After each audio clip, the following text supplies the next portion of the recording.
Are you guys able to see my screen? Yes, no, Okay. not yet. Not yet.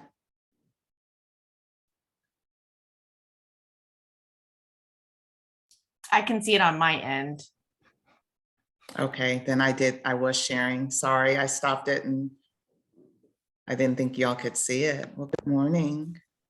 My name is Carla Johnson. I'm with Region 11 Education Service Center. And we want to thank you guys for joining us yet again on a Saturday, another cool Saturday morning. Sandy Hardy-Smith is presenting today's session, and she will get started here in just a moment.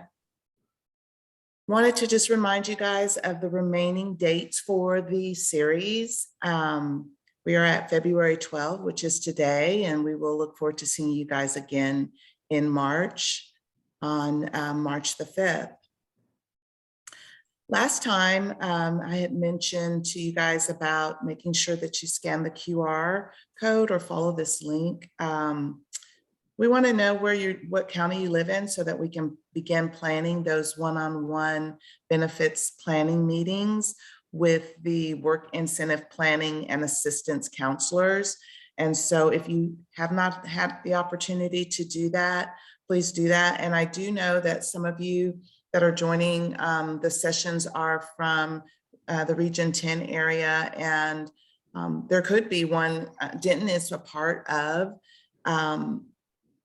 ESC 11. We actually serve Denton and even as far north as Cook County. So perhaps if we have a session in that area based on family interests, we would love for those folks coming from Region 10 to be able to slide over wherever we decide we're going to end up having those meetings. But we'll be keeping you guys in tune about that as we get closer to setting those dates up. We value your feedback.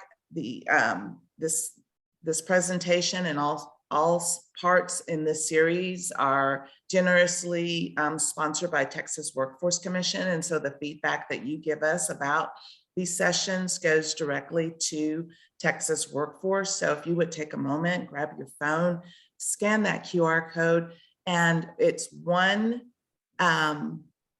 evaluation for all the sessions. So just make sure you select the date for the evaluation. And we'd appreciate it if you would go back to the January 8th, because we did not have the survey ready at that time, but January 8th, January 15th, and then of course, at the conclusion of today, we would appreciate your feedback on it as well.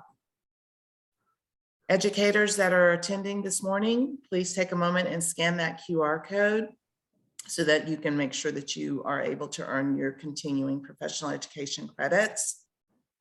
And then once again, these are the QR codes for the presentation handout. We tried to make sure that everybody who had registered received the presentation handout and the additional documents that we will be using today. But just in case you didn't, please take a moment and scan those, and we'll be dropping them in the chat as well. Community tools and resources. I think you guys have seen that going through, but again, this is Families Texas Workforce Solutions, Texas Workforce Commission generously sponsoring this series.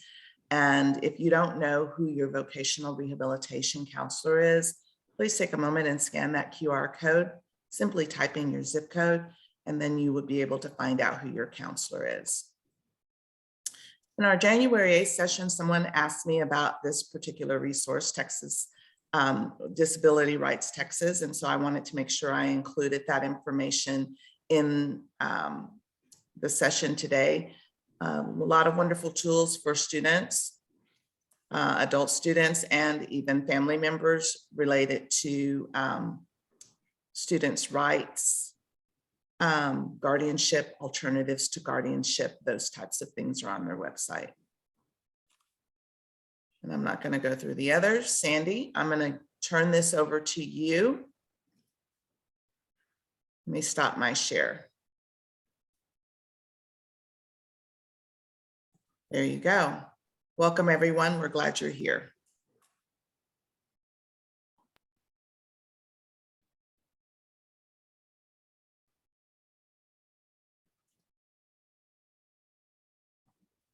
Sandy, you are muted, so I'm going to have you restart your wonderful statements.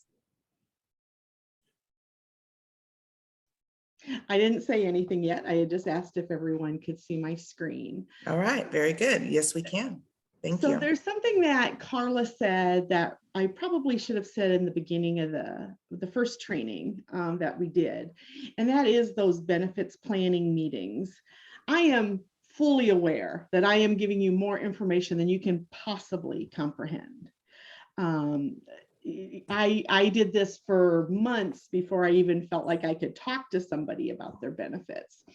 So please, if you are able, let's set up those one-on-one meetings to discuss your child and figure out what that is. So that's what those benefit planning meetings are that Carla's setting up around her catchment area.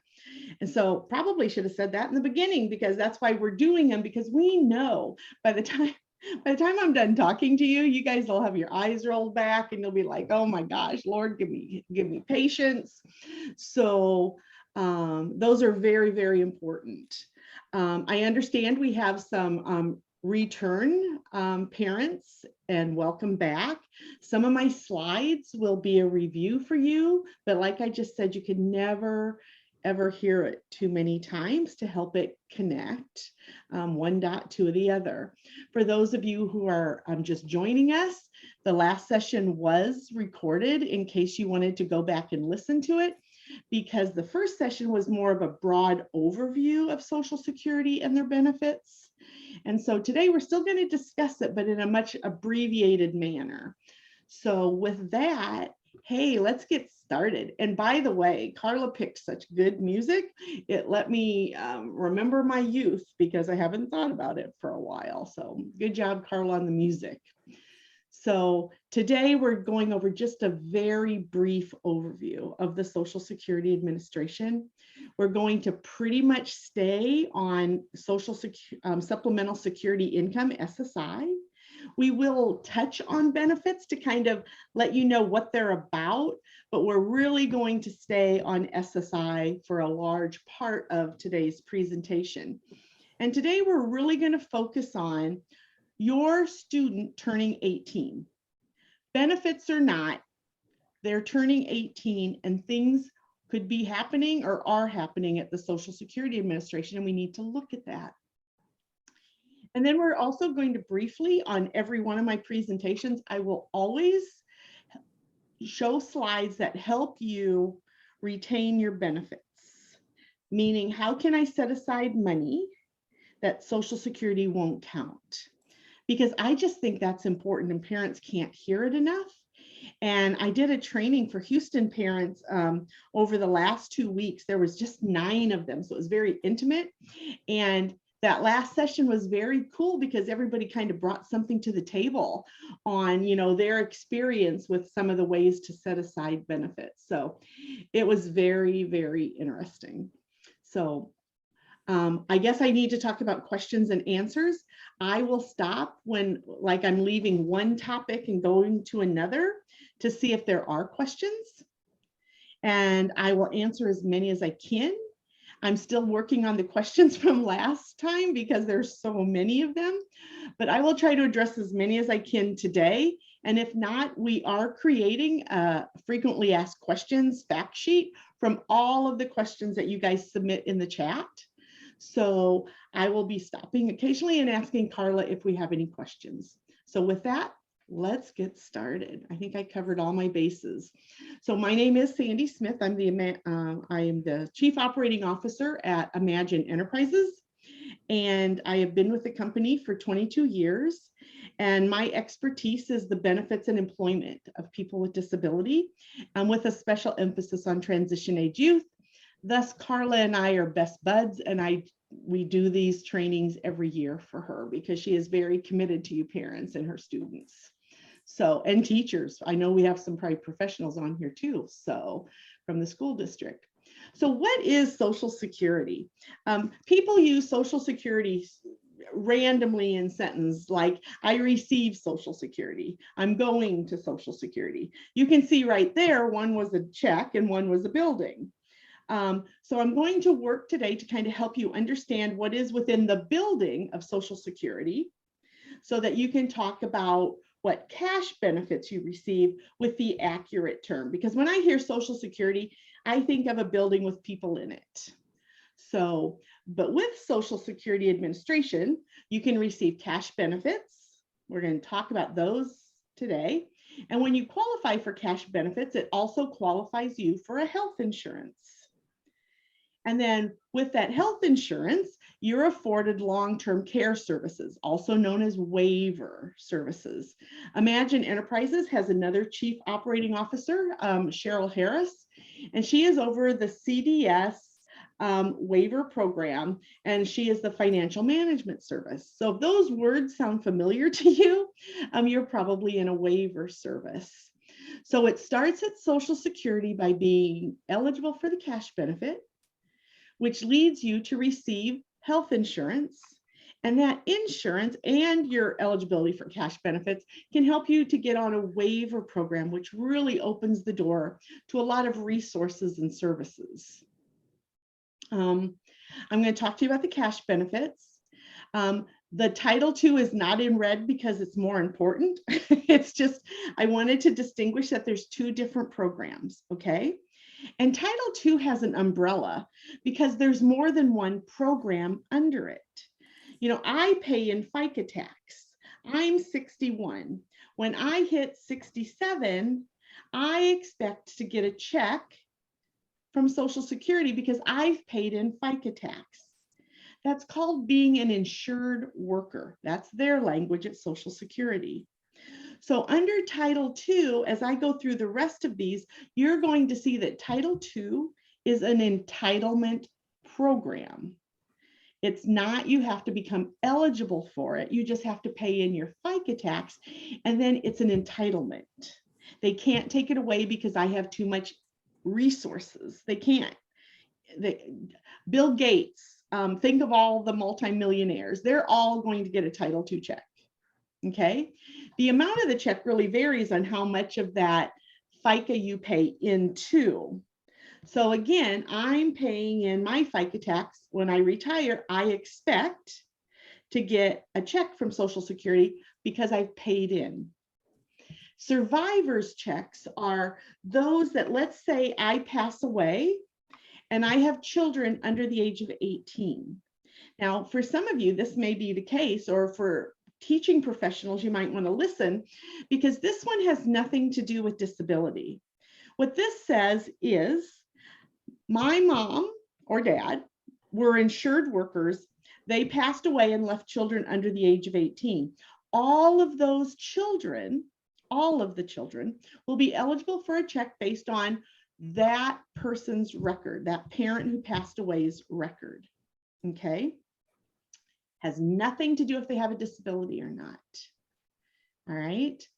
Child in care simply says, I've lost my husband, I've lost my wife, and I have children under the age of, and I meant to look this up, so don't ask me, or don't take what I'm about to say as concrete, but I think it's under the age of 16. It might be 14, but you just have a child who's very young. So then the surviving spouse would get it also until that child ages out of that program. But where we're going to sit for a few minutes today is on that last program under the Title II umbrella, and that are the 3 disability programs.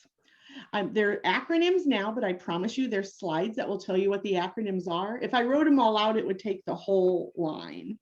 We're going to talk about the last one first because I'm only going to tell you what it means and I'm not going to discuss it because it doesn't match for your students' training. And that is DWB. It stands for Disabled Widow or Widower's Benefits. That's all I'm going to say, just so you know that does not pertain to your student, okay? What does pertain to your student, and that we will talk about near the end of this, is when your student goes to work and they start getting a paycheck and they're paying in FICA tax, they're doing just like I am. They're paying in towards their insured status to receive a check under the Title II umbrella. and it's called SSDI. And you're going to see later on, but I'll tell you now, it stands for Social Security Disability Insurance. Okay. Now I'm going to stop for a minute because I want you guys to understand that, because I'm going to go back to something I said and tie in what that CDB is. Okay. Remember I said under survivors benefits, a parent who paid in enough FICA passes away, leaves kids under 18. That should still ring a bell. I haven't racked your brain up yet. And then I said, but it has nothing to do with disability. So let's say that my mom passes away and I am 17 and I have brothers and sisters, but I am the one in the family who has the disability. We're all getting a check. But as my siblings age out, meaning they turn 18, they no longer get a check because they're getting the check because they were children.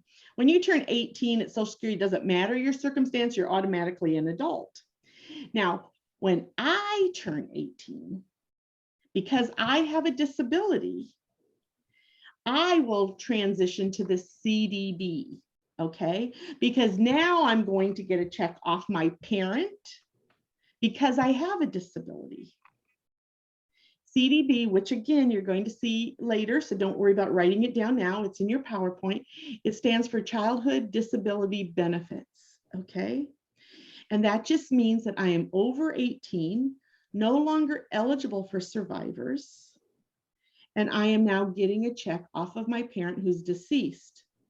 Now there's a nuance here, which we'll talk about later in more detail, but under the childhood disability benefits, you know, again, I have an adult child over the age of 18 who gets this benefit. It really isn't just the parent passes away. Your student could also qualify when you retire, or if one of you also acquire a disability and go on disability benefits. Again, don't worry about that now. We're going to talk about that more later. What I want you to take from this slide is there's an umbrella under Title II because there's more than one program. The first three have nothing to do with disability. So we're going to spend, when we do talk about Title II, which will be very briefly today, we're going to talk about the SSDI and the CDB, just to remind you of what they are, because they will happen in your life, because eventually you will retire, or sadly you will pass away, and you need to understand this. Or when your student goes to work, they could become ineligible on their own work record. You need to understand this. So shut off your Title II brain, because I'm going to take you into Title 16 now.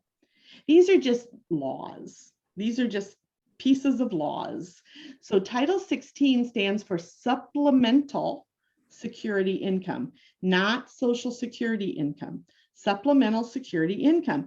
It is meant to supplement any income you already have.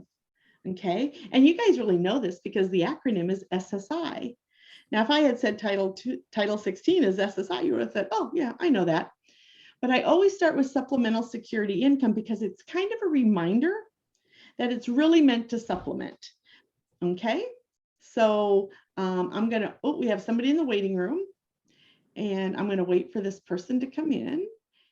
And I think before I move forward, I'm just gonna see if there's any basic questions. Okay, Carla, are there any questions?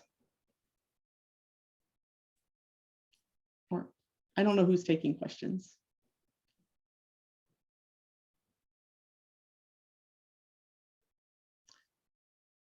Okay, well, Carla might have stepped out, so I will ask again for questions here in a minute. So I'm going to dig a little bit deeper, okay?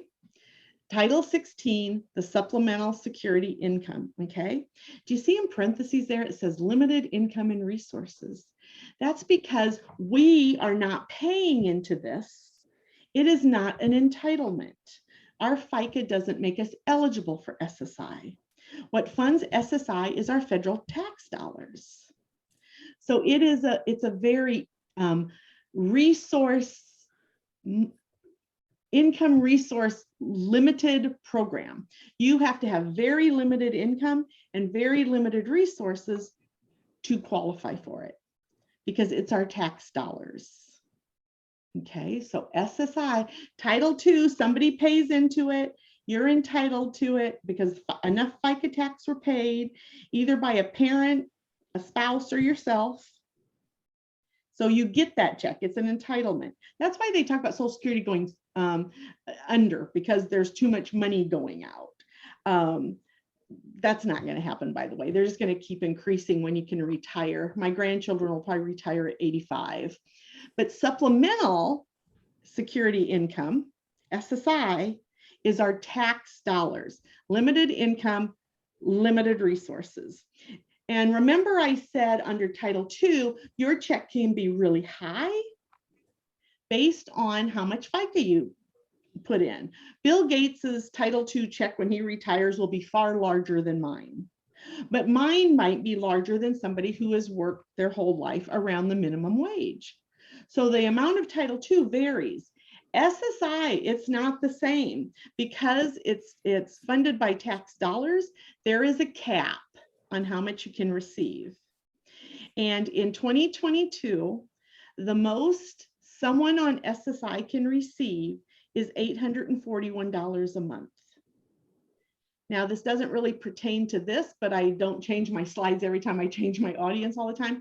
But let's say that you were both on SSI. You're married, both of you are on SSI, then the most you can receive is $1,216. Now, parents, I want you to hear this, especially if you have an 18-year-old or you're about to have an 18-year-old. If you're on SSI, and we're going to talk about it more in detail, so don't worry about writing everything down, and they turn over 18 and they're on SSI, if you do not charge them for rent and food, which don't ask questions now, we're going to go into it in detail later, the most their check can be is $560.67.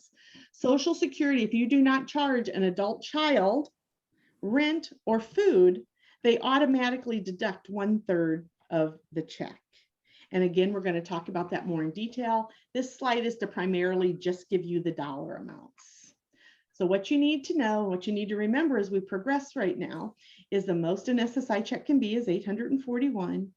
And if you don't charge them rent, they're going to take off 1/3 of that SSI check. Again, I'm not going to go through this slide again. This is just reminding you what Title II is and that it's paid by our FICA tax. Now let's look at the health insurance. So if you're on SSI, you get Medicaid, and that is ran by the state that you live in. So ours is ran by the state of Texas. And getting SSI through Medicaid is literally just one way to get Medicaid. There are several different types of Medicaid. At the end of the training today, I'm going to give you a link to a free resource. And it's really, I think, Imagine Enterprises where we work for most of the counties. There are a few counties in the Dallas-Fort Worth area that Social Security does not fund us for. And we'll talk about that at the end. But in Texas, with Medicaid, and you're eligible for SSI, one of the things that's wonderful about Texas is in some states, you have to apply for Medicaid. In some states, you have to spend down before they'll activate your Medicaid. In the state of Texas, when you are found eligible for SSI, you automatically get Medicaid. There's no waiting period, there's no application, there's no spend down. If you're a Title II disability recipient, remember those you paid in, those insured positions, that insurance is Medicare. And that is run by the federal government. So if you see one Medicare, you see one Medicare. There's just one Medicare and it is ran by the feds, okay?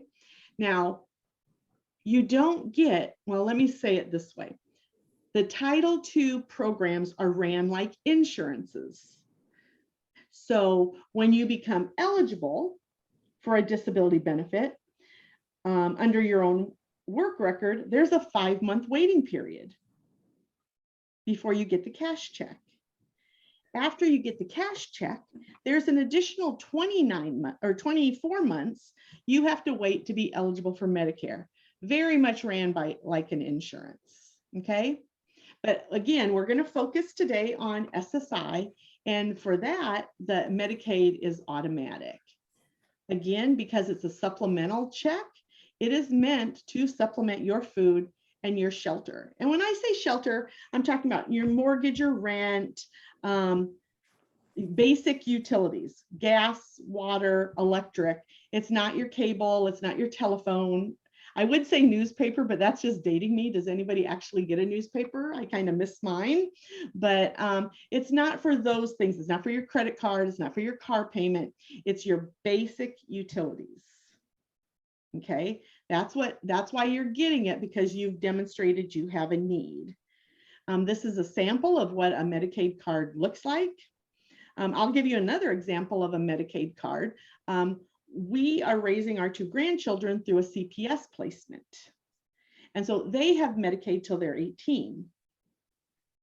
Okay, it's just kind of the government's way of saying, you know, thank you for taking them in. And this is a Medicare card. There's a Part A and Part B. Part A covers hospital, as it says, and it is free. Medicare Part D or B, there is actually a D, but Medicare Part B pays for the out of hospital costs.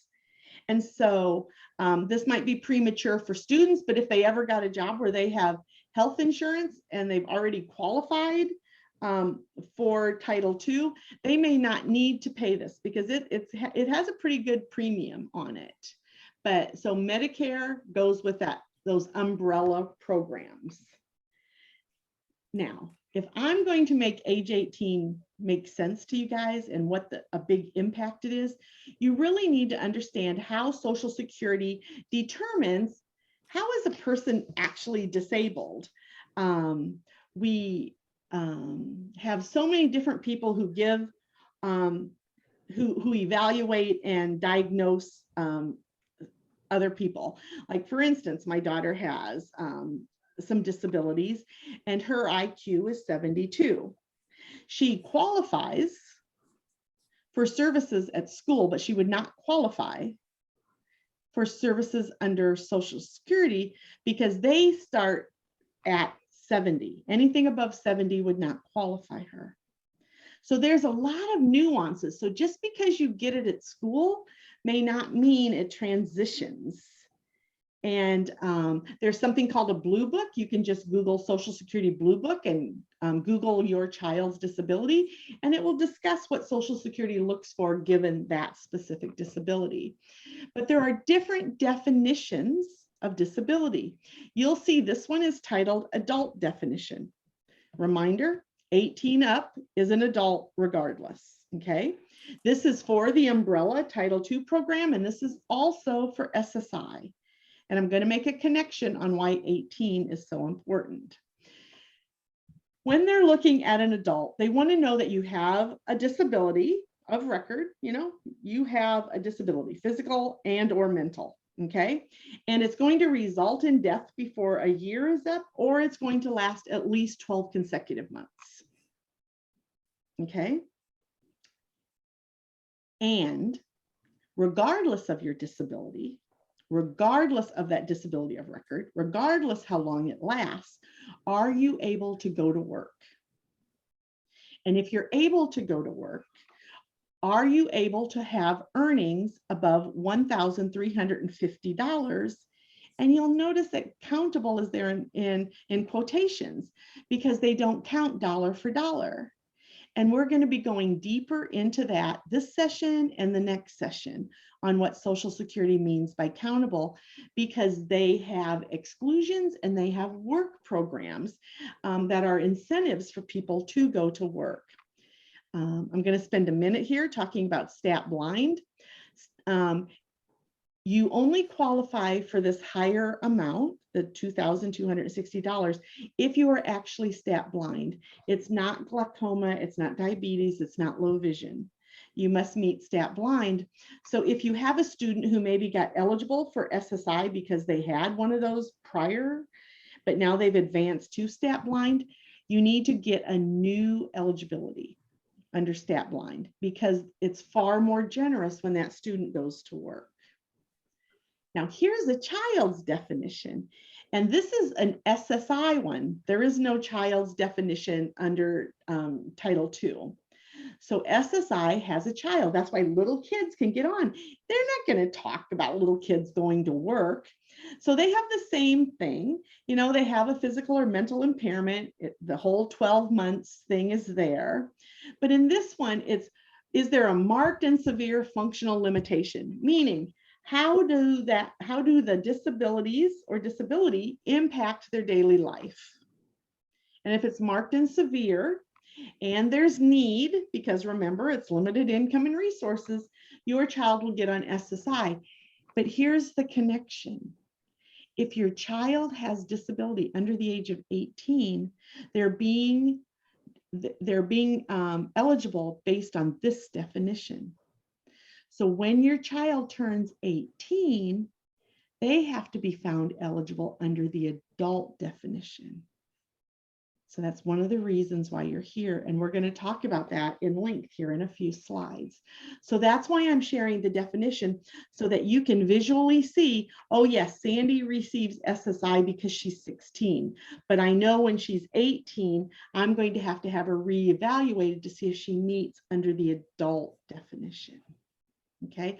Don't worry right now. We're going to spend a whole lot of time talking about that.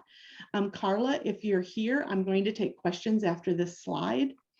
So when you apply for disability benefits, it goes to this agency called Disability Determination Services. Social Security does not decide if you have a disability or not. It is done by a contracted company that's usually has VR experience. Disability Determination Services. And so let's say they do find me to have a disability. Then they rank me in 3 different categories. Let's say I'm in a car accident or something happened to me where I'm expected to recover, but it's going to be a long recovery. So maybe a car accident, an injury that's going to take more than a year. Well, then I'm going to fall under medical improvement expected. So they're going to come back and review to see if I still have a disability within a 3-year period. So let's say I have medical improvement possible. They're going to come back within 5 years. And then medical improvement not expected, you know, and I'm not picking, I'm just kind of randomly thinking out loud, you know, somebody with Down syndromes would meet that medical improvement not expected. So they're done less often. And, you know, it'll be probably within 7 years, but it might even be longer because Social Security has been inundated. And so sometimes they don't get to it within 7 years. And sometimes they waive it if there's no change. They just continue you on, but they will have you fill out paperwork. They will check with doctors just to make sure that you have not improved. So with that, Carla, are there any questions? We kind of went through a whole lot there. You do. Okay, so someone asks, after we get our son on Medicaid, we'll keep our son on our private insurance through work. Can we use that as our primary insurance, or does anything require that we find doctors that take Medicaid? No, actually, you don't get a choice in it because SSI and Medicaid are given to people who have need. You must use your insurance first, and then SSI will supplement if the doctor takes it, any expenses not covered. So you could look for a doctor who takes SSI because SSI will cover any remaining costs. But, you know, I'm sure you have your own doctor and, you know, they're beloved as our doctors are, and you don't want to change. So, but you would have Medicaid to cover all prescription costs. Okay. To show that my son has a disability, autism, low IQ, apraxia, does a report from childhood count, or do we need to get in with the doctor for an assessment now that he is 18? Yes. I mean, yes to both, but yes, when you're doing the age 18 redetermination, if they're already on, you don't necessarily need all that medical stuff. It's more kind of school work related. If you're trying to get on benefits, it doesn't hurt to give childhood and adult information simply because you're showing a story. You're showing a story. And I'm going to reserve any more comments because I'm going to go into detail about that next. All right, at least one more, Sandy. Sure. Okay. So if we do not qualify for SSI with our disabled child, will our income still be counted when he turns 18 for benefits? I'm going to hold that question too, because I'm about to answer that. Okay, thank you. Okay, we ready? We're ready. All right, good. You know, one of the things we should think about, Carla, next year when we do this is kind of getting the age of the student already, so I know where to really focus on my questions. So, okay, but with that said, we're going to kind of jump into, okay, happy birthday to you. Your student is now an adult. Okay, so we're going to spend a good amount of time really looking at what happens when someone turns 18. If they're already on benefits, if they're not on benefits and you haven't tried, or if you've tried and you've been denied. We're going to talk about all three of those categories. And then if I still have not answered your questions, for those of you who said I'm going to defer the answer right now, please say she didn't answer my question, and I will go back and answer it. Okay, so congratulations, your son or daughter is now 18. So they are likely to become eligible for SSI if they've never received it before, and or they received Medicaid and SSI as a minor child and things are happening. So there are lots of changes happening that require an effort from you. Their Social Security will not assume just because Sandy had disability at 16, she's going to get it at 18. There is paperwork. Okay, so we're going to break it down into those three categories. So let's now say you've never received benefits. That's where you're going to want to apply online, in person, which is in parentheses, or by the phone. And the reason in person is in parentheses is obvious. It's COVID. They're still not back in the office. There's just, I think, maybe 3 or 4 people in an office on a day, and they kind of rotate when they go to the office. So probably you're going to want to do your application online. And I've given you 2 handouts. Those are the handouts that I want you to go through. One is a checklist of what you need for the application. And one is a checklist on what's going to happen when you have the interview on the telephone. Okay. And when you go to a link I'm about to give you, you will see that they really handhold you through it. I said I just worked with some family members in the Houston area, and within the 10 days that I worked with them, 3 families applied for benefits. And they shared their experience with other family members. So it's not hard, it's detailed, and it's a lot, but it's not hard. Okay, so you want to make sure you give them complete information, and you want to make sure it's as current as possible if they've never received benefits. Although submitting when they were found to have a disability in those records, it doesn't hurt either, but there has to be something current also. Okay, and information from the teachers are important. Don't blow off those 504 plans, those ARD plans, those IEP plans. Okay, you need those, and you need those to reflect the disabilities and the accommodations and the modifications that are happening in the school. So teacher information is critical. Here is a link where you can apply. And I was very happy to hear that these parents had very little issue in getting the application through. And none of the 3 families asked me probably more than 3 or 4 questions. So that made me very happy that when I'm giving you this website, I'm not sending you into a spider web with a big black spider in the middle or a big black hole. And as you go through those, you're going to have my email address, and I'm happy to address any questions that you have. I received a question yesterday from a parent about the stimulus check, and her child was on SSI and didn't receive it, and said she would receive it when she did her taxes, and she wanted me to tell her about it. Well, I have to do research. I know a lot, but I don't know it all. And so I'm going to be doing that today, looking into that and giving her that information before she files her daughter's taxes. But applying is essential. So are there any questions there? Carla, No, I knew. Yeah, I was going to call you Cheryl. For some reason, I have Cheryl on my brain, my coworker. So yeah, Carla, are there any other questions? Let's see. Oh, I'm wait, res- I want to say one more thing because this is so important. Okay, When you're applying for benefits or any of these three things I'm going to talk to you about, whenever you submit to Social Security anything about your student's disability, have it reflect their worst day, including you submitting a personal letter or filling in that other notes at the end of the application, their worst day, not their best day. And they may not have that many bad days, but write it from that worst day perspective. Okay. all right, Sandy, you answered the question, if we do not qualify for SSI with our disabled child, will our income still be counted when he turns 18 for benefits, correct? Yeah, well, it will not count, but I'm getting there. Okay, and then there was a question about my son turns 18 in May. Should I wait to apply for SSI? Yes, you do want to wait and apply for SSI because when they turn 18, you're going to find that your income and resources, probably the potential reason you were denied, will no longer count.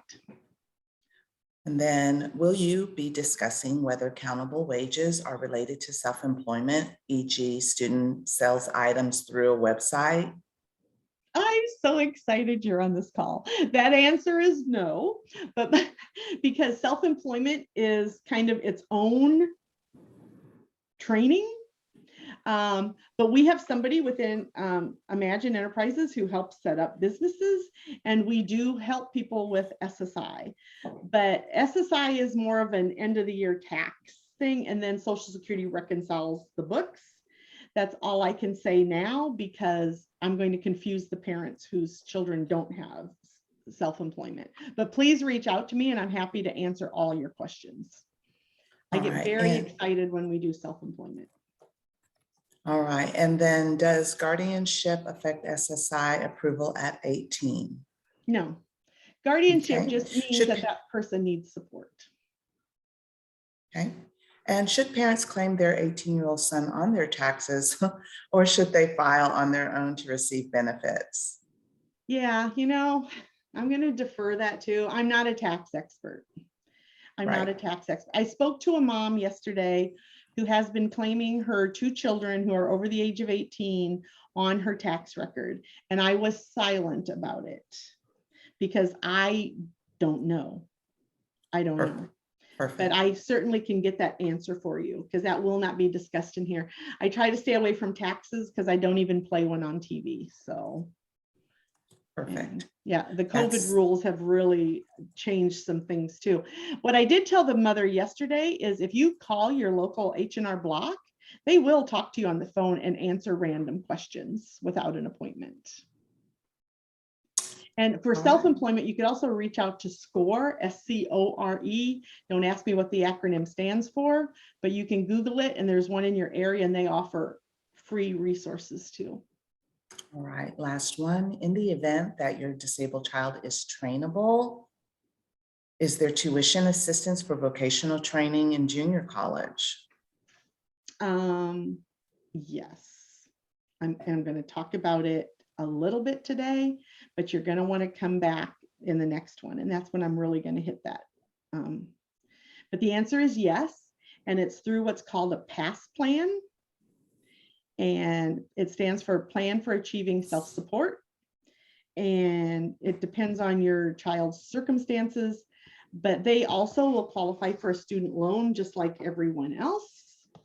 And so yeah, stay tuned next time. I don't really want to spend my hour and a half right there right now, but there are resources. Yes, ma'am. And Carla, if you put that down, I can maybe get some websites to put in our. I did. I've started a list. Thank you. Mm-hmm. All right. So how are we doing?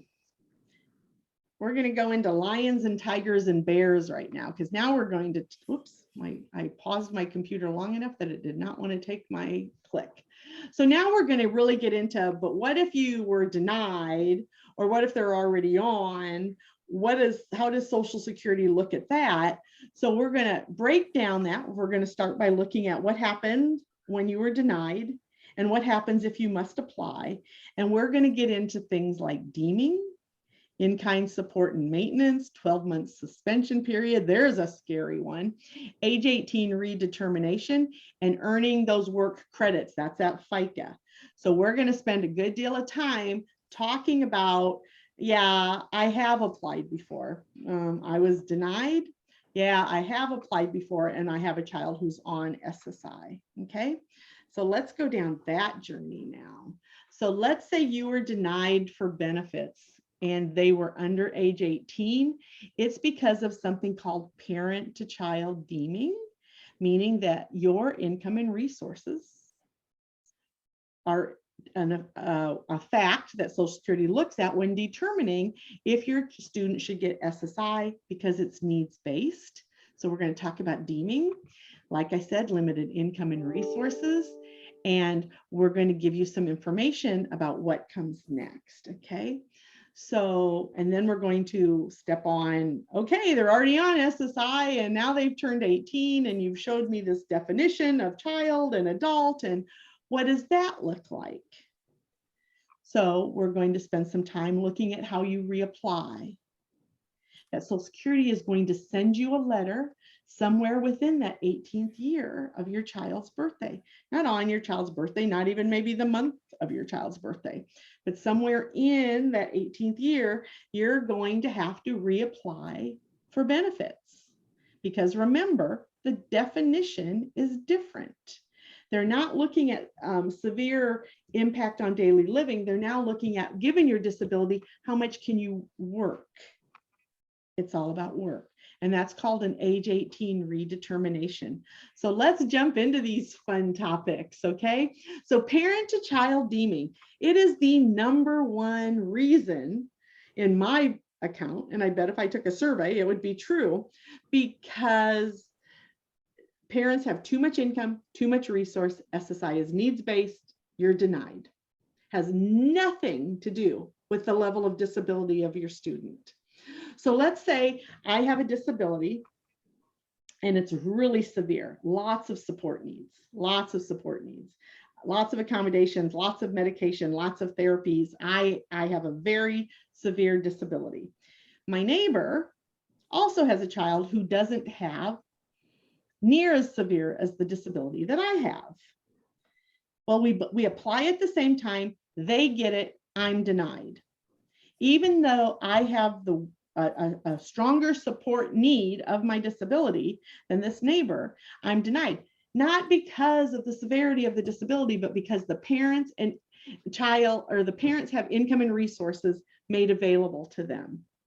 Okay, so what they say is, yeah, you do have a disability. We acknowledge that, but this supplemental security income is to supplement food and shelter, and that is being handled because your parents have sufficient income to care for you. Okay, it's a needs-based program. Okay, now if your child, this is important, if your child receives child support, that child support is for that child, or a portion of the, if you have multiple children, a portion of that child support is earmarked towards that child, and Social Security will count that. They count it as what's called unearned income. It's not a job, but it's another check coming in because it's a needs-based program. They want to know about all the checks coming in, and they will ignore 1/3 of it when deciding if you're eligible or how much your SSI check will be, but they will not ignore the child support. I'm going to tell you later what to do with that child support, so Social Security will not count it.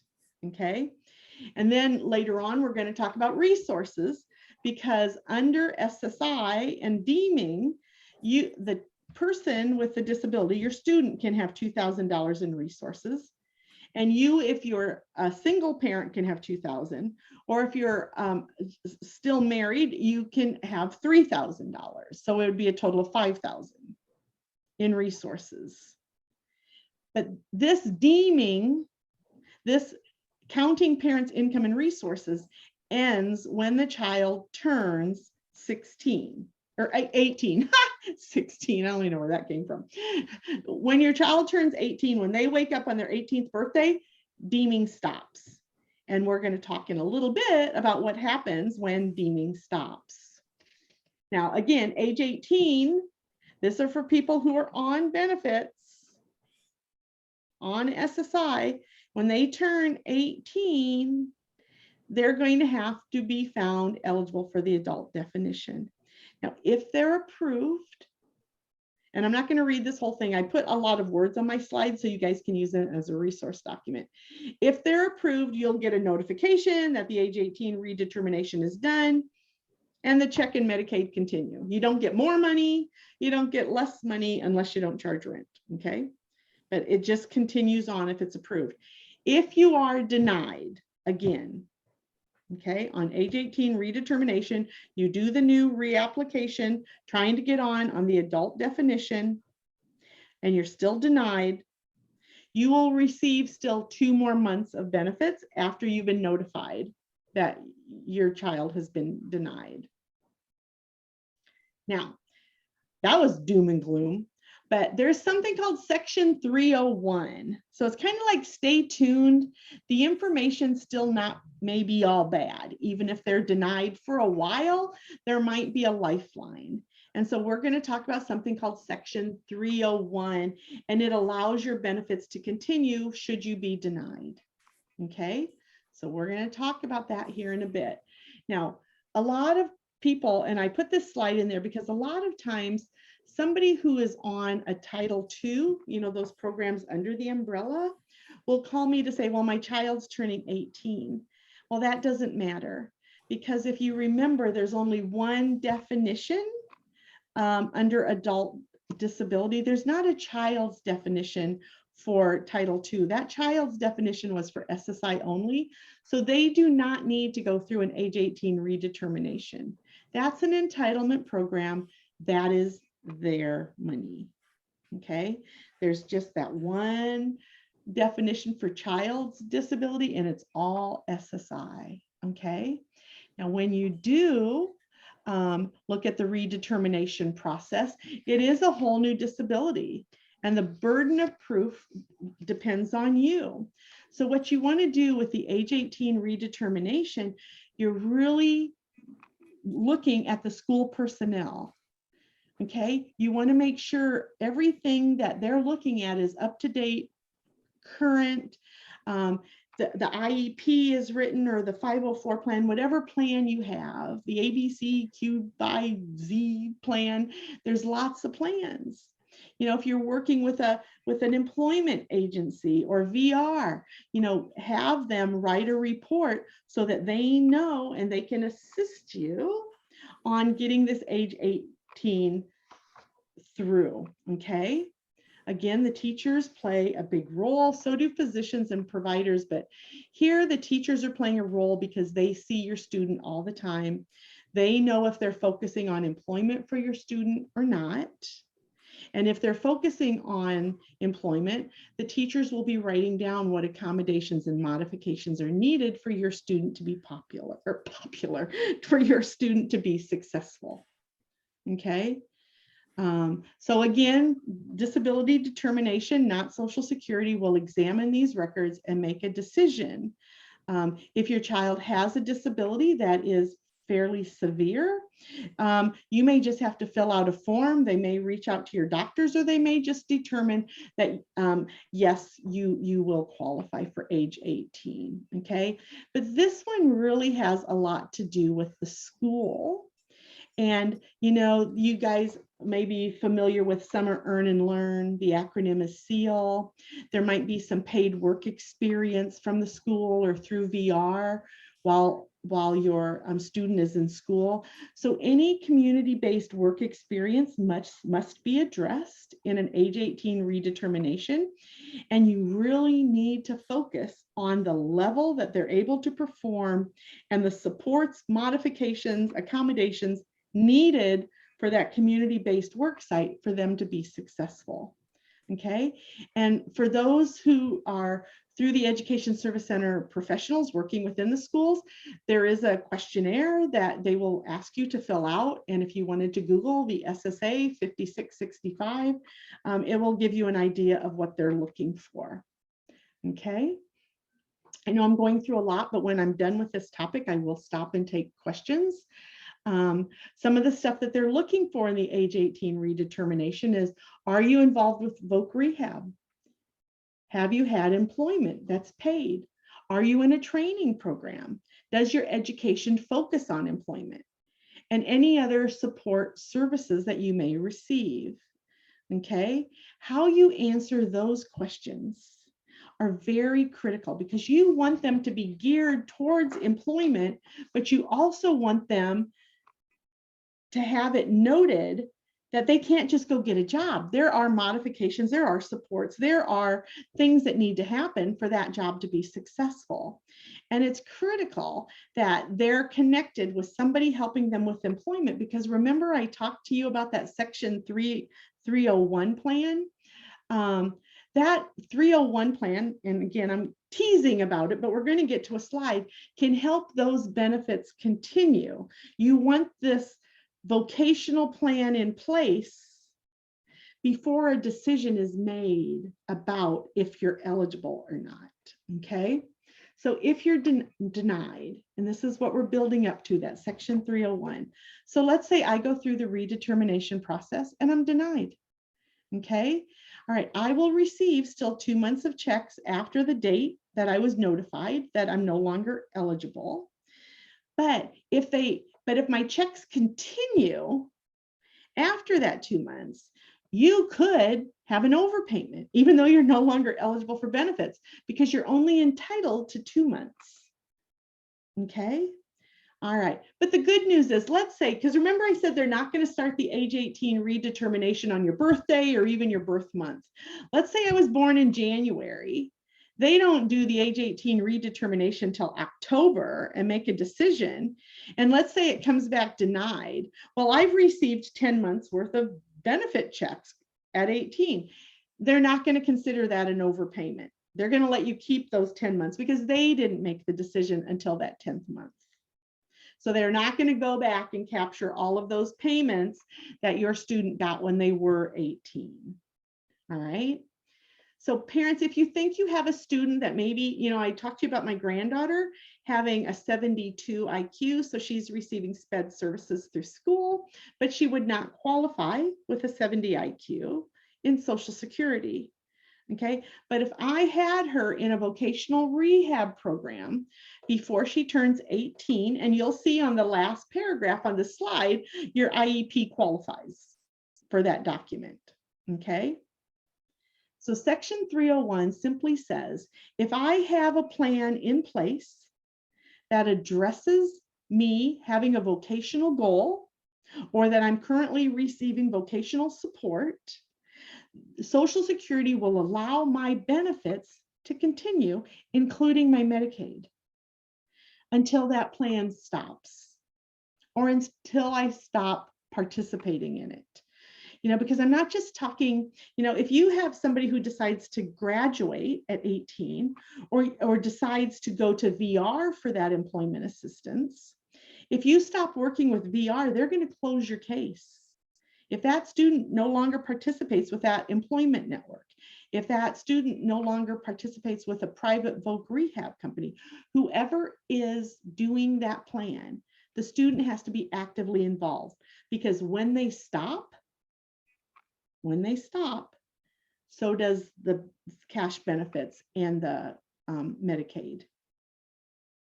If your student's under 22 and still in school, Social Security has been mandated by Congress to accept the IEP as long as there is a vocational element to it that's leading towards employment. Social Security is just to assume Section 301 will go into place. So continuation of the Medicaid and the Medicare. I'm going to stop here, even though I'm not done, because I have loaded you guys up with a lot of information. So Carla, what do we have? We have one question in the chat that addresses, excuse me, is the $2,000 in resources the total in the bank or a monthly income amount?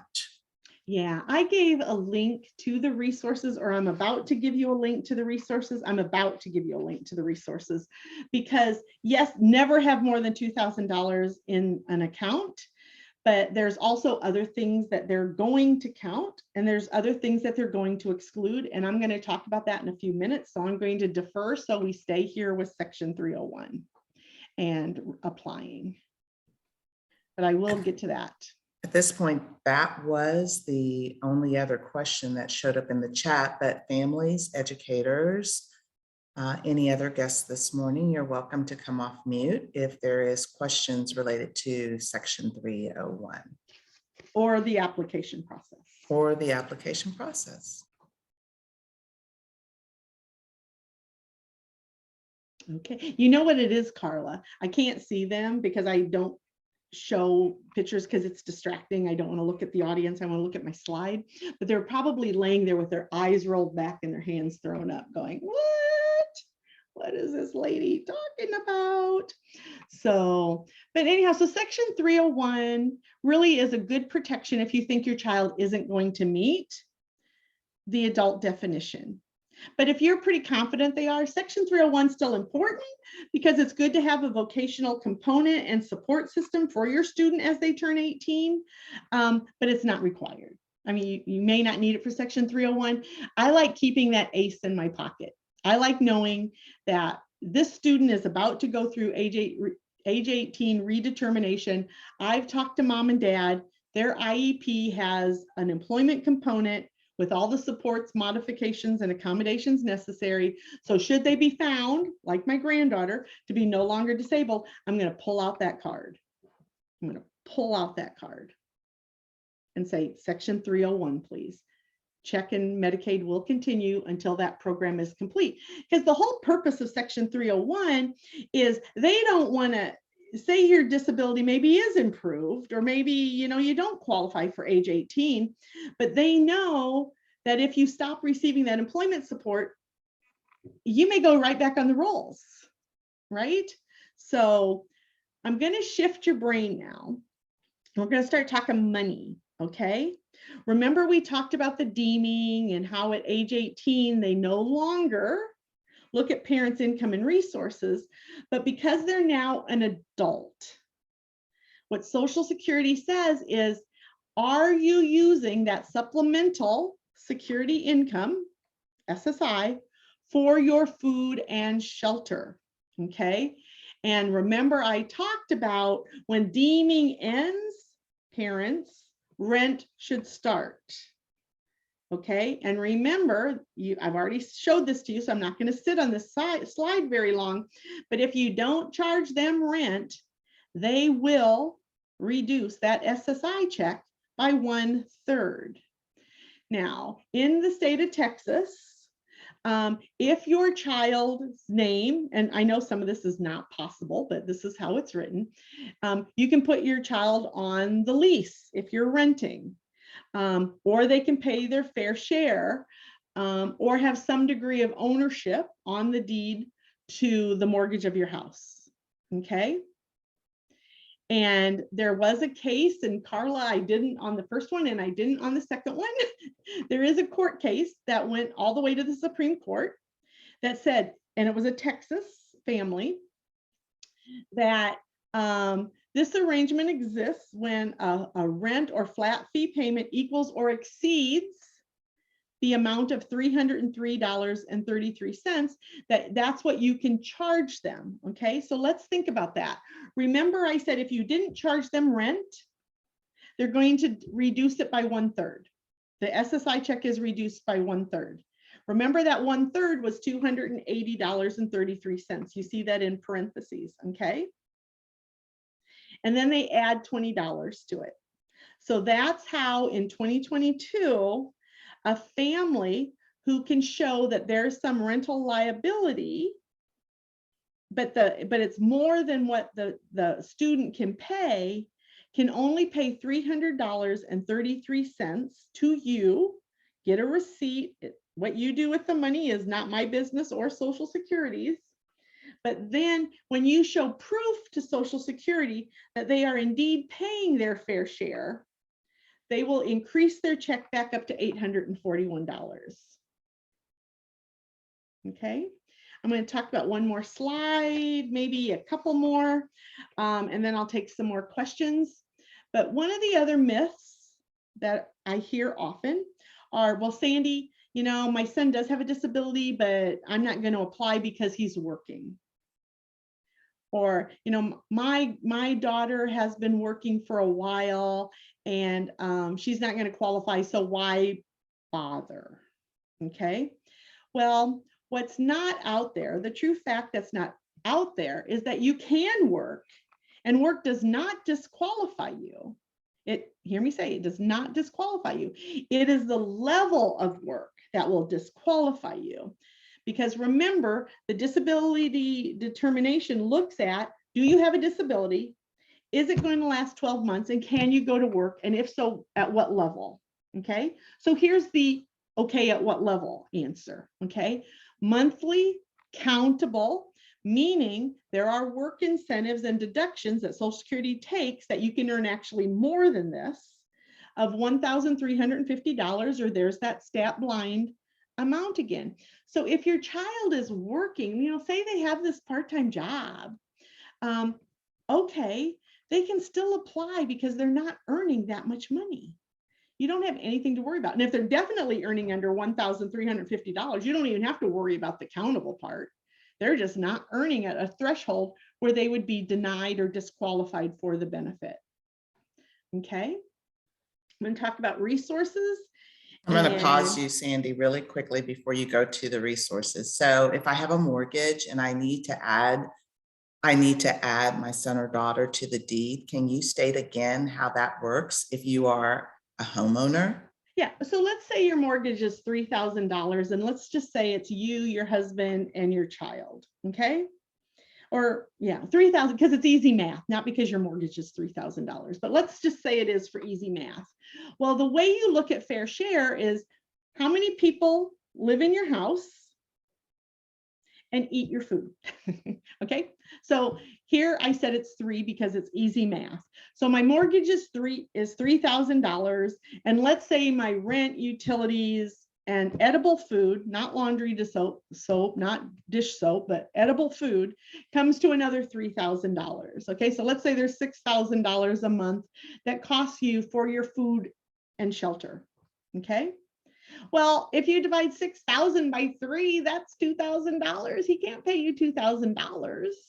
And even if you rented out a room in your house with access to a kitchen, laundry room, bathroom, it still would probably be $1,000 a month because you must have a very nice house. So he can't pay that either. So this is where the family sued to say that's an undue hardship to my child. And so the Supreme Court agreed and said, in the state of Texas, if that is indeed the case, that your child cannot pay their fair share, they can't be charged more than that $300+ that was on the previous slide. Or if you're renting a house or they're on a deed, they already have ownership of that house. Now, before you go and change that, none of the Texas families that I've ever worked with have used this.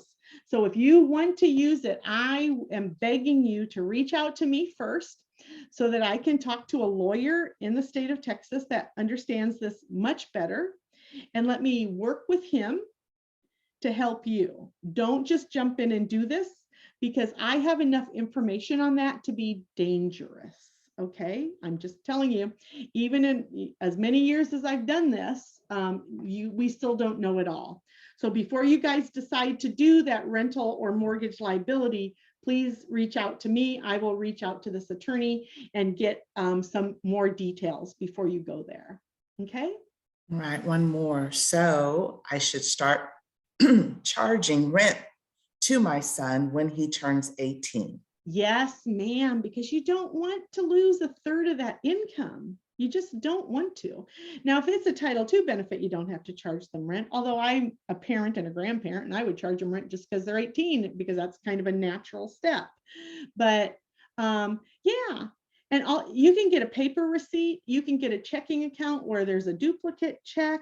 You just have to show Social Security that indeed your student has paid you, and then they will make the adjustment in the computer system, and the SSI check will go up. What you do with the money, none of our business. Okay.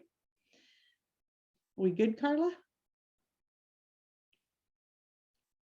Okay, I'm assuming since Carla went back on mute, we're good. Well, Oh. I'm sorry, I didn't mean to. I think you just answered it about the type of receipt that's needed. The paperwork, like a rental agreement, handwritten receipts, and then you mentioned about the checking account showing the money's coming out, those kinds of things. Yeah, those kinds of things. Now, the one that said the rental agreement with the name on it, don't do that yet. Don't do that yet. Reach out to me. Let me talk to the attorney. Irma, I hope you're on the phone. If you're not, that's fine, because I will reach out to my resource, but I have never done this for a family. I just know it's out there. Please do not take what I've said and run with it. I want to load you with 100% factual information. Irma, do you have anything to add to that? Okay. No, I have always just noticed that as long as they show a receipt that he is paying rent, that from his account, he is going to the groceries, paying for his own food, that has always worked. Yeah, that will work all the time. Now that I'm confident on, but have you ever had just somebody, well, they're on the mortgage, so they're not the kind of, I'm on the mortgage or I'm on the rental lease. I've never had anyone. Yeah, see, it doesn't come up very charging. often because Texans don't know that this family took the Supreme Court to took the case to the Supreme Court. So okay, Carla, write this down. Let me get more information on that, and everybody raise your right hand and say, I promise I will not do this until Sandy gives me more information, because I don't want to get you guys in trouble. Okay, I know it's out there. I don't know enough about it to speak with authority, but I do know an authority who does know about it and will give me information that I can share with you. Okay. We good, Carla? One more, please. Okay. I have too many screens open, so bear with me. Carla, Yes. You're such a multitasker. I know. It's like I'm getting lost in all of these chats. So I should put my child's, can putting a child's name on a bill, such as their name on an electricity bill or water bill? Question mark, question mark. Yeah, no, I would say, okay, I'm not speaking with authority here. All of these things of putting my child's name on something to get away with not having to pay so much money, don't do any of that yet. But my gut is, even if you put your child's name on the electric bill, they need to show receipt that they paid the electric bill. That's where I'm not sure. So please, please, please, family, don't do anything yet. I promise I will talk to the lawyer as fast as I can reach him on Monday or this week. All right. And we know that you're not a tax expert, Sandy. Thank you. But I thought I was getting a t-shirt that said you're not a tax expert. But the question is, wondering if you or another parent knows the impact of collecting rent on the parent's tax return. Yes, I know that answer. Yeah, is I know that answer. rent income? Yes, it is to the parents. Now, see, I'm going to stay professional here because I'm not sure how the IRS would know, but yes, technically you are to claim the rent as income to the family, to the parents. And then wouldn't the mortgage title be considered a resource over $2,000? No, that's where, yeah, we're going to talk about resources next, and I'm going to give you a link, and they can have they can have one house in their name, the land and property on the deed, and it's excluded. That's it. You guys are great. You guys. But I did make the note that you're going to be contacting the attorney and see if we can get some answers to these questions that Yeah, keep and coming since you up. have 15 screens open on one of the screens, can you already send me that email? Because that's going to take me time. That's not going to just be me answering questions that I didn't get to. All right, one more so that you can continue. This is the last one before we continue. Wouldn't helping your child set up a bank account with a debit card be helpful to Absolutely. show how they pay their fair share? That would leave a digital trail to show the payment. Yes, yes, yes, yes, yes, yes, and yes. By the way, my 12-year-old grandson has a debit card because I'm trying to teach him money management. So I'm a big fan of debit cards. Yes. You are correct, Amundo. You don't have to keep up with the receipts because it's going to be a trail on your bank account. Very good, parent. You get the gold star. Did you say I could just go on?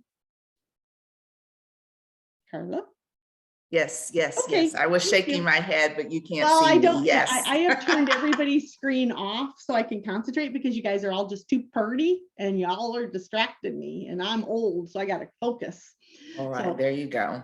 all right, so now we're going to talk about resources and we're going to talk about that suspension period. We're going to talk about how to put your money up, where you can put your money for your students so that they don't have to live in poverty. So this number has not changed since Moses brought down the 10 commandments. I mean, it has been $2,000 in resources. And it doesn't change. If you're a married couple, it's 3,000. Okay, but there are many things that you can own. Well, let me give you the definition between income and resources. Income is what you get. Resources is what you got. Okay, so we're in the what you got column. Okay, so whoops, and I went way too far, but there are things that don't count. And at the end of this, I am going to give you a link so that you can see some of the things that don't count. And one of them I just said, if they can own one house and the land that's on the deed and all of that is excluded.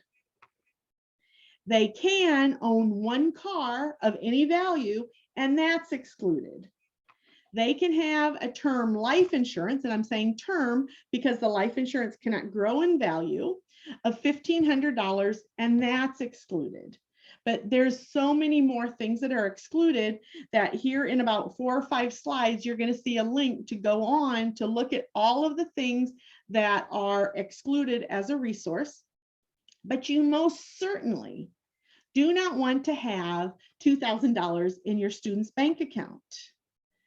You know, if you are a guardian, I don't think you need to be on the bank account. You just need to have, well, I guess you do because you have to have access to it. But if you're not a guardian, don't be on that bank account. Just stay away. They won't count it, but it just gets confusing. You know, my 12-year-old has a bank account and I can monitor it, but I'm not on it. Okay, because I want to see where his money is going because he also has a cell phone. So, but yeah, resource limits. I'm going to send you or give you a link in this PowerPoint where you can go and look at those. Okay, so 12-month suspension period. What is this? Okay, so let's say you're on SSI and grandma dies and leaves you $20,000. Well, it's income in the month I get the $20,000, but it's a resource thereafter until I spend it under the $2,000 limit. My benefits are suspended. And what does that mean? That means I'm not getting my SSI check and I'm not getting my Medicaid. Let's say, God forbid, your child gets incarcerated. They won't get an SSI check in Medicaid because their food and shelter is being taken care of. If your student goes into a long-term facility for assistance with their disability, that's non-Medicaid, your food and shelter are being taken care of. You will not get Medicaid and your SSI. So the 12-month suspension period just simply says, hey, you're over-resourced.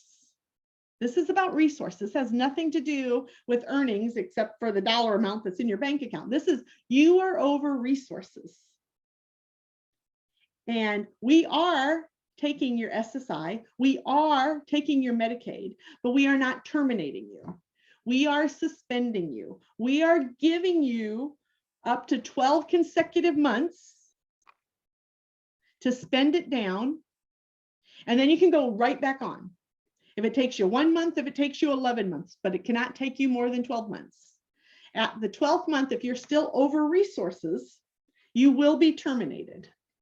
And it would take a whole new application to get back on, but you wouldn't qualify because you're over resources. So we have to be very slick with our resources.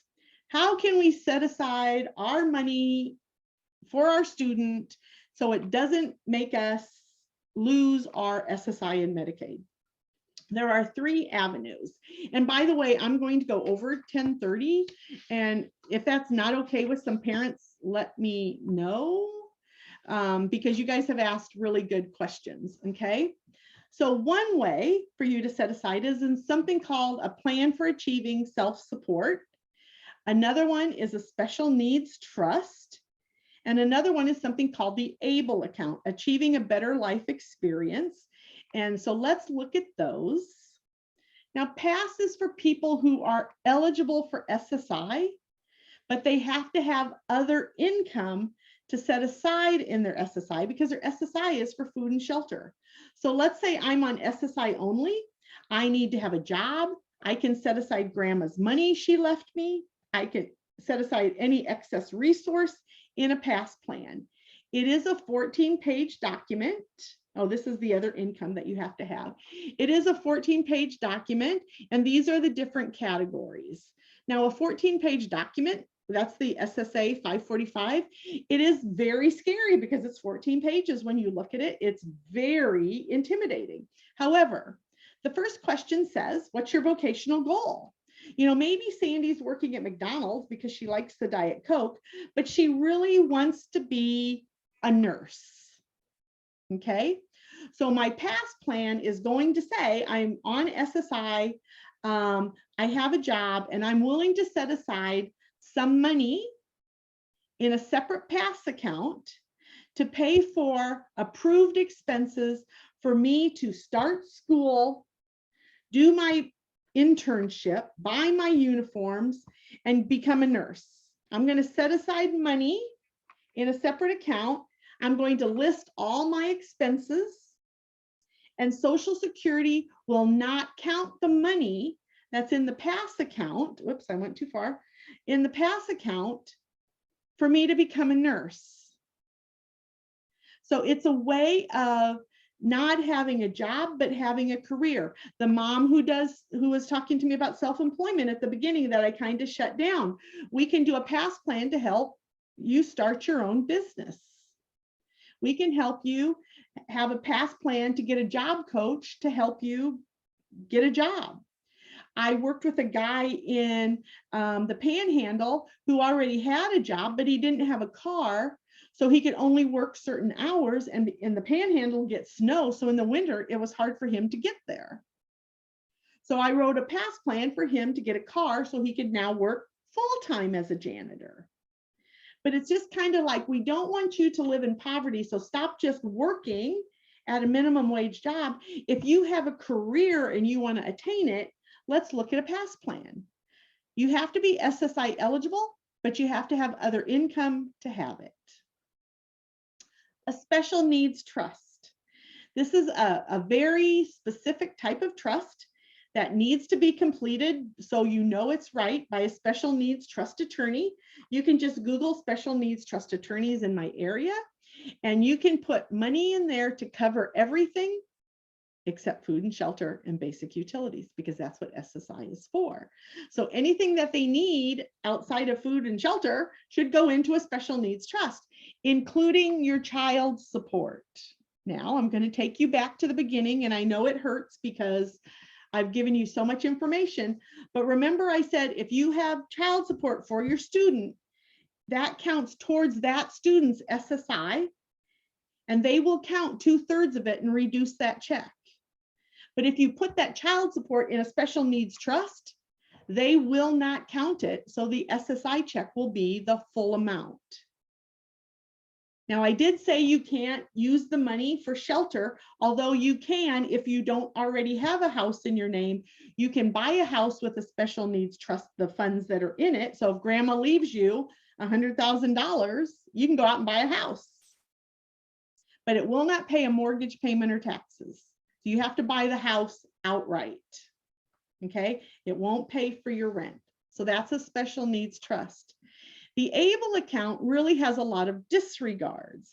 Like they'll SSI program will disregard the first $100,000 and any assets over $100,000. You still would be eligible for Medicaid.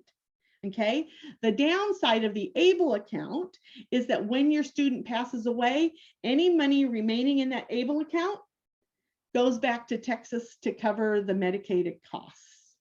So it's not something that they can give to the family. Some of the items you can put into an ABLE account, you can pay your rent and mortgage from it. You can pay for financial management and administrative assistance. You can pay for transportation, including buying a car, education, including a job coach. I mean, you guys can read this. I hate teachers that read slides to you, but these are some of the benefits of an ABLE account. And it's you can put specific things in there. One parent asked me saying, why do I have to pay for these things? Can I just save money in an ABLE account? Yes, ma'am, you can. You can just save money in a special needs trust too. But in a special needs trust, it earmarks, should we use this money, what's it for? With an ABLE account, you have to have a goal, but it doesn't give you a time limit on when you need to spend the money. If you're looking for a savings account for your child over the $2,000 mark, these are your two best bets. And a PASS plan is time limited because they're not going to give you the rest of your life to become a nurse. You have to attain that goal based on your disability in a reasonable time frame. But if you want to read more on what resources are excluded, if you want to read more about a PASS, if you want to read more about ABLE, here are the links. And for a special needs trust, if you would just Google special needs trust, every attorney has wonderful explanations on their website. The one other thing about ABLE is every state, I think, now has the ABLE account. Because we live in Texas, you do not have to use Texas's ABLE. You can pick and choose. You can go look at other avenues. If you are on benefits, this is a link that you should use because it helps you manage your benefits. Okay. I'm getting ready to talk about how to proceed with caution. This will take about another 15 minutes if you guys can bear with me. Are there any questions before we proceed? Most of which I think you answered. Let's see, is the special needs trust just a savings account? And I heard you answer that just a moment ago. And then, so the answer is yes, it is. And then where do you set up an ABLE account? And I think you just addressed that as well. Yeah, you go onto that link I gave you. Not only will it give you more information about the ABLE account, but the application is on there too, and how to do it and what to expect when you have one. Okay. And they're both pretty easy, I understand. Of course, with a special needs trust, you're going to have to pay an attorney. But if you have money to put in the trust, put it in the trust, then pay the attorney because it covers legal fees. All right, Sandy, evidently I skipped one. My son receives child support indefinitely per the court order. Do I need to start putting that in a special needs trust now? He is 16. And can I keep doing that after he turns 18? Okay, can that parent please address, if they're on SSI, why I answer this question? I don't think having a special needs trust is bad. You don't need a special needs trust if you're not going to be on SSI, because I mean, you could use one. Let me preface that. This is kind of hard. If you feel your child needs a special needs trust and they're not on SSI, that is up to you to determine, because it just kind of helps monitor how the money is spent, any money that they have. If they're on SSI, you want a special needs trust because you don't want that excess money to make them ineligible. And the answer was the child is not on SSI. Okay, so the child is not on SSI. So let's just say that, you know, grandma, you want to leave a lot of money to make sure that when you're no longer here or when grandma's no longer here, they feel better by leaving. Your child with a disability more money than the other ones because they want them to be taken care of. That money should always go in a special needs trust, in my opinion, even if they're not on benefits, because if they do have a disability, you may not know if that disability gets worse, or if they're not able to manage their money, they need a special needs trust because somebody will help manage it for them. Now, another difference between a special needs trust and ABLE is on an ABLE account, the beneficiary can manage their own money. On a special needs trust, somebody is designated to monitor and manage the money. So just to clarify, the child support received after he turns 18 will not be counted for benefits if I put it in a special needs trust. Yes, ma'am. If you're planning to apply for SSI, get that special needs trust, put the child support in there because you can take it out just like it was going into a checking account, but you're protecting it under the special needs trust umbrella, so Social Security won't look at it. They'll look at it if it goes into his account, or if he receives it and it even goes in your account because it's for your student. Thank you, Sandy. Yep. All right, are we ready? Okay, I'm sorry, my time officially now is up. And I said to Carl, I said, I didn't allot enough time to do this because there's so much with age 18. So these are just some cautions. If you were on my call earlier, my first call, you've heard some of these, but they're important enough that I want to restate them. You never give Social Security the originals. Yes, they need to see your birth certificate and stuff like that, and they'll send it back to you. But when you're just doing correspondence, never give them the original. And one thing that parents don't know is Social Security is required by law to give you a receipt for any document you submit. So when your child goes to work and they start reporting their wages, they're going to get a letter from Social Security every month. It's just an acknowledgement that they've received the payment, or that you've reported the wages. Keep that receipt, because you never know when something gets lost in the black hole that is Social Security and you get an overpayment notice. Those receipts can save you from having to pay an overpayment. When your student goes to work, it is important that they not only tell Social Security that they're going to work, or any changes in work, such as they stop or they get more hours or they get a raise, but you need to report those changes. You need to report especially those earnings by the 6th of the following month.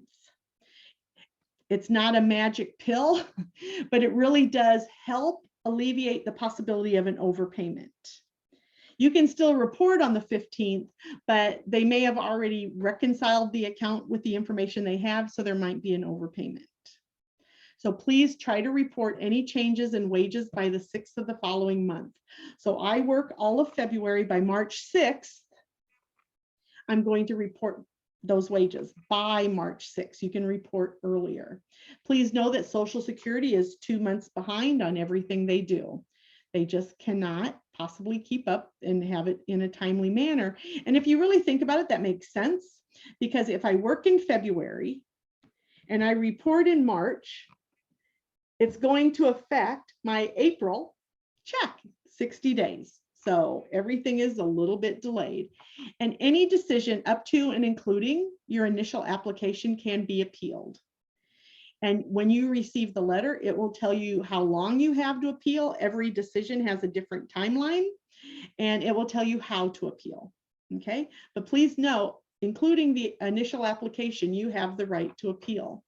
Please look at the resource limit, because that can really get you. That can really get you. If you think you have family members or you are planning to leave your child money, please go back and look at all of those slides where we talked about how to protect that money rather than just handing it over to your student. I'm going to spend a little bit of time underneath that umbrella, that Title II umbrella. Again, since you guys are probably all in a coma, because this is so much information. Please know I'm going to go back and talk about those programs where you receive a cash benefit because someone paid into the system, okay? And this is that childhood disability benefits. That's where you, the parent, have paid in enough FICA tax. The eligibility, a little bit more detail on that, is your student has to be over age 18, because other than that, they would be getting survivor's benefits. Here's some new information. They have to have been found disabled under Social Security's requirements by the age of 22. They must be single. And here, to get childhood disability benefits, it's not just that your parent passed away. Maybe you as a parent acquired your own disability and went on benefits, or you hit the magic retirement age and you started collecting a retirement. Okay, so know that eventually will happen in your child's future. And then I talked, and we're going to spend the rest of our 15 minutes really here. And that's talking about the Social Security disability insurance. That's when your student goes to work and becomes eligible based on their own work record. Now, for youth, and I'm assuming all of your folks are under the age of 24, all of your students are under the age of 24, they only need 6 credits to qualify. So, hello, what's a credit? You've already talked to me for an hour and a half. I'm kind of bug-eyed, so tell me more about this credit thing. So first, we're going to talk about the 2-month delay, okay, because this is important, parents. So if you've fallen asleep, if you've kind of lost interest because this is too much, you want to hear this, okay? When you're on SSI, when your child is on SSI, your student is on SSI, and they go to work, okay? Because Social Security does everything 6 months in delayed, they start work in January, but it's not going to reduce their SSI check till March. Remember, I work in January, report by February 6th, they adjust my check in March. So January and February, your child is going to have his full SSI check and his full paycheck, and life is good. There's going to be a lot of money coming in. But you're going to want to save that as much as you can without going over the resource limit, because should something happen that the job stops, when the child leaves that job, it's going to take Social Security 2 months to get the check back. Because remember, everything is 6 months or 60 days behind. So I stop working in January and I report it. It's not going to be reconciled on my SSI. My SSI check is not going to start again until March. Okay, my SSI check isn't going to go back to the full amount until March. There's just a 2-month delay. So it's a gravy train when they start working, but it's arid. It's a desert when they stop working because they don't have a SSI check, or they have a small SSI check and they don't have a paycheck. So save some of that money for the 2 months that the check isn't adjusted when they first start working, to prepare for should something happen to that paycheck or that job. So I said your student, when they go to work, can become eligible for Title II based on their own work record when they receive 6 credits. Social Security says in 2022, one credit will be counted when your student grosses $1,510. Now, that doesn't mean one paycheck is $1,510, but an accumulation of paychecks now total $1,510. Social Security will say, Sandy now has 1 credit, okay? It is impossible for anybody to earn more than 1 credit in a calendar year. January through December, I can never earn more than 4. Remember, your child needs 6. So if they get a really good job, they technically could, in a year and a few months, depending on how much they're grossing, become eligible for Title II based on their own work record. That's not a bad thing, because their check's going to be low enough that they will now be eligible for this Title II check and keep their SSI check in Medicaid, and 2 years later get Medicare. So it's okay that this happens. This is not a bad thing. I just want you to know that when your child has worked a while, they're going to get a check from or a letter from Social Security that says, hey, you're now eligible for Title II, and you'll understand what that is. Here's just a scenario for you to look at if somebody's working part-time, when their 6 credits would be up. Okay, if they're working part-time and they're not earning that much money, it might take them 3 years. But it will happen when they go to work. Here are resources to the local Social Security office, the local Medicaid office, to find one in your area. You just type in your zip code. I have not talked about the work incentive planning and assistance. That is a cooperative agreement from the federal Social Security office. Every county, even the territories, have what's called an assigned community work incentive coordinator. And we are a WIPA, and we are actually a WIPA for the Dallas-Fort Worth area for almost all of the counties. And what we do at no cost is we will work with your student and family who are on a benefit. We do not help people who are not on benefits. That's something I kind of do pro bono. But if your student is on benefits and they're about to go to work, or you're getting them ready to go to work, or they're already working, get a hold of your WIPA by going to this link, typing in your zip code, and it will give you the contact information to WIPA. We will work with you and your student to come up with an individual plan. We'll give you an action sheet so you know when things are due, and we'll put the date when they're due and where you need to send it to and what you need to send. And we will provide ongoing support to help you through the maze that is Social Security, because one of the things we did not talk about in this class is what happens when you go to work and you're on benefits. That was the last class, and you're going to definitely want to get that link or listen to it again if you were here, because it's a lot. With that, I would like to thank you for letting me keep you 10 minutes over your time. And I'm happy to take questions till maybe about 10:45. I need to get my daughter to counseling in Arlington, and I'm about an hour away. So Carla, what do we got for questions? Let's see. It's a question, general question to everybody about texaslegal.org, whether anyone was familiar with it. They mentioned that for around $350 a year, you would receive estate planning services and additional lawyer visits. And I think the participant was just wanting to know if anyone had familiarity with texaslegal.org. I have not heard of them. I don't know if you have, Sandy. I have not, but Irma, I'm going to ask you if you're still with us, Irma. If not, Carla, send me an email so I do this. But there is also another resource that's in Texas, and it's through the ARC of Texas, ARC of Texas in Austin. They have what's called a master pooled trust. And you can create a master pooled trust for your student, and they will help you manage it, and you can kind of earmark what it's for. We have used some of their cases. There was one case where the guy wanted self-employment, so they used some of his money in the master pooled trust to work with agencies to develop an individual plan. And sometimes they get so many people who have a master pool trust that they can't keep up with everybody. So they have created a contract with Imagine Enterprises for us to go, if we're in that area, to go find this person and get the information that they need.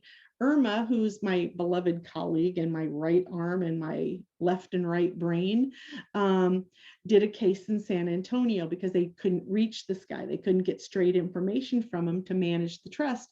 So Irma worked with him for, I don't know, maybe a month off and on, and got the information that they needed. So a master pool trust through the ARC. And the contact person there is Haley, Haley, Greer, Greer, and she is out of Austin. So you'd want to look in the state office. So are there any other comments or questions, Irma? Or Carla? I think I'm going to go back up to this one because I thought you answered it, but maybe I didn't read it. Putting extra money. Okay, so putting the extra money in an ABLE account could help. Yes. Okay. Yes, the magic number, and I give you that resource link, not because I don't want to teach it to you, because it's too much. So go to the resource link and see what they exclude.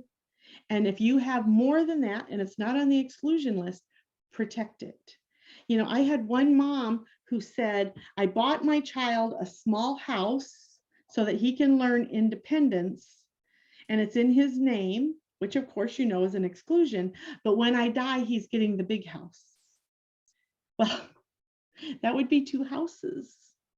So when that mom dies and the will is probated and he gets the second house, he's going to lose his Medicaid and his insurance, or Medicaid and SSI, until he sells the second house. And then he's going to have too much resources.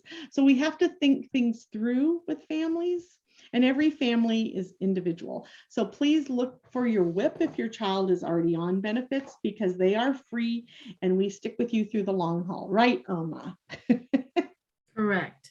That is correct. Irma has been a WIPA, and Imagine Enterprises has actually had this cooperative agreement with Social Security since 1999. And I have had no turnover. I did have a staff pass away, but we have very, very tenured staff who are very recognized nationally for their expertise. So you'll be in good hands with actually any WIPA project, because they all have to go through this very rigorous 5-day certification. And then there's like 6 weeks of testing afterwards. And then they still monitor you. And we do continuing credit. So we are very qualified to offer you this free service. Thank you, Sandy. Yes. I dropped the session evaluation in one more time. If you guys would please take time to complete that for today, as well as the previous session. This information goes directly to Texas Workforce Commission so that we can continue to offer great family series like this in the future. Sandy, you're getting thank you very much for all you do. Thank you. And anybody else can just come off mic if you have a question really quickly before she has to go. Yeah, I just have to be on the road in about 10 minutes. So, and my husband's here, he's gassing up the car and doing all those fun things because he knows that this was going to go long. I usually don't keep you long, but there's just too much. I did not allot enough time. So what else we got? That's so far, nothing else. Can I chime in with a question? Sure. This is a little bit of a specific question. I'm going to show my ignorance, but I think I had always envisioned that the special needs trust could be used to supplement whatever my son got towards rent from his benefits. Like if the benefit wasn't enough to be in a place that he's happy, we could use the special needs trust to supplement. Am I living in a fantasy world? I guess maybe I don't know how it works. No, but I'm going to, okay, see, I come across as an expert, but there's really things I don't know. And I am not a special needs trust attorney.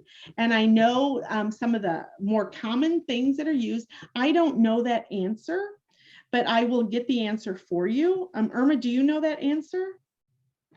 No, I do not, as long as his Social Security check, like you mentioned earlier, does pay for his food and shelter first. Then you can use that other money to supplement everything else. Yeah, because under a special needs trust, you know, as the slide says, it covers everything but food and shelter. But you can buy a house outright. But I'm pretty sure, I mean, I don't, please don't make me answer this because I'm guessing, or I'll answer it if you know it's a guess.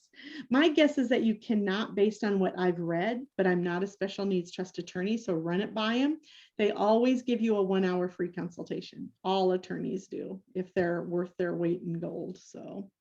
All right, and Sandy, real quickly type your office phone number in the chat for everyone.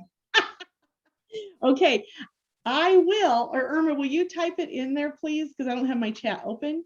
I will type it, as long as you know. It may take me a long time, like a week, to get back to you. The reason I only give you my email address is to start the conversation, because I'm always on the phone.